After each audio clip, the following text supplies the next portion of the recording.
শাৰদীয় দুৰ্গোৎসৱলৈ মাজত মাত্ৰ 2টা দিন বাকী আৰু তেনে অৱস্থাত মই বৰ্তমান উপস্থিত আছোঁ ধনমা আঞ্চলিক দুৰ্গা মন্দিৰ আৰু ধনমা আঞ্চলিক দুৰ্গা মন্দিৰৰ যি পৰিৱেশ আমি পৰিৱেশ দেখুৱাবলৈ চেষ্টা কৰিছোঁ কিয়নো বিগত 2টা বছৰ মাৰাত্মক COVID-19ৰ কাৰণে যি উৎসৱমুখৰ পৰিৱেশ সেই উৎসৱমুখৰ পৰিৱেশ নাইকিয়া হৈ গৈছে ধনমা অঞ্চলত যথেষ্ট পৰিমাণে ইয়াতে মানুহৰ সমাগম ঘটিছিলে প্ৰতি বছৰে কিন্তু বিগত বৰ্ষ আৰু এই বৰ্ষত কোভিড প্ৰট'কল মানি আঞ্চলিক সমিতিয়ে দুৰ্গা মন্দিৰ আঞ্চলিক সমিতিয়ে যি দুৰ্গা পূজা পালন কৰিব সেয়া অনুষ্টুপীয়াকৈ পালন কৰিব মই পোনে মানে কিছু কথা জানিবলৈ চেষ্টা কৰিম কি ক'ব এই মুহূৰ্তত হয় নমস্কাৰ আমি ধমধমা আঞ্চলিক দুৰ্গা মন্দিৰ সমিতিৰ তৰফৰ পৰা এইবাৰ আমি 102 সংখ্যক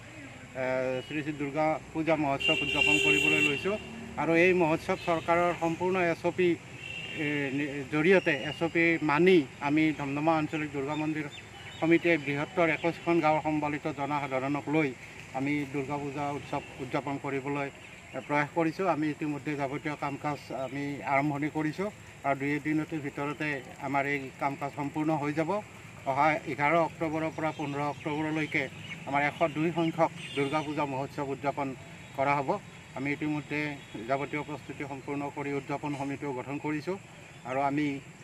সম্পূৰ্ণ চৰকাৰী নীতি নিৰ্দেশনা অনুযায়ী এই পূজাভাগী উদযাপন কৰিবলৈ প্ৰস্তুতি আৰম্ভ কৰিছোঁ আমি পূৰ্বতে দেখিছিলোঁ যথেষ্ট মানুহৰ সমাগম ঘটিছিলে উৎসৱমুখৰ পৰিৱেশ হৈ আহিছিলে প্ৰায় এমাহ আগৰ পৰা কিন্তু সম্প্ৰতি COVID-19ৰ কাৰণে যি মানুহৰ উৎসাহ উদ্দীপনা নাইকিয়া হৈছে কি ক'ব এই সন্দৰ্ভত হয় উৎসাহ উদ্দীপনা যথেষ্ট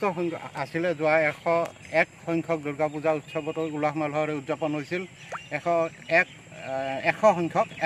সংখ্যক উদযাপনসমূহতো COVID-19ৰ পৰিৱেশ আছিল SOP আছিল চৰকাৰে দুৰ্গা পূজাৰ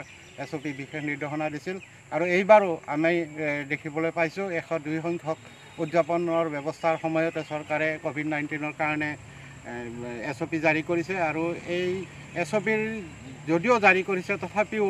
আমি এই অঞ্চলৰ ৰাইজৰ বিশেষ উদযাপনা আমি দেখিবলৈ পাইছোঁ আমি যেতিয়া বৰঙণি সংগ্ৰহ কৰিবলৈ গৈছিলোঁ তেতিয়া আমাক ৰাইজে মানে যথেষ্ট মানে অৰিহণা যোগাইছে বৰঙণি আদি ইত্যাদি দিছে বিভিন্ন ধৰণে সহায় সহযোগ কৰিছে কিন্তু এইখন দুৰ্গা পূজাৰ খোলা এই দুৰ্গা পূজাৰ খোলাখনত আগৰ সময়ত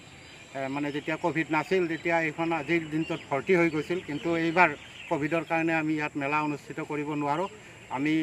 নিৰ্দিষ্ট সংখ্যক পথেৰে অহা যোৱা কৰিব লাগিব ভিতৰলৈ সোমাব লাগিব আৰু নিৰ্দিষ্ট পথেৰে আমি বাহিৰলৈ ওলাব লাগিব ইয়াত কোনো ধৰণৰ মেলা অনুষ্ঠিত নহয় যদিও আমাৰ সকলোৰে মংগলৰ কাৰণে ৰাইজৰ মংগলৰ কাৰণে আমি বৈদিকভাৱে এই দুৰ্গা পূজাখন উদযাপন কৰিবলৈ লৈছোঁ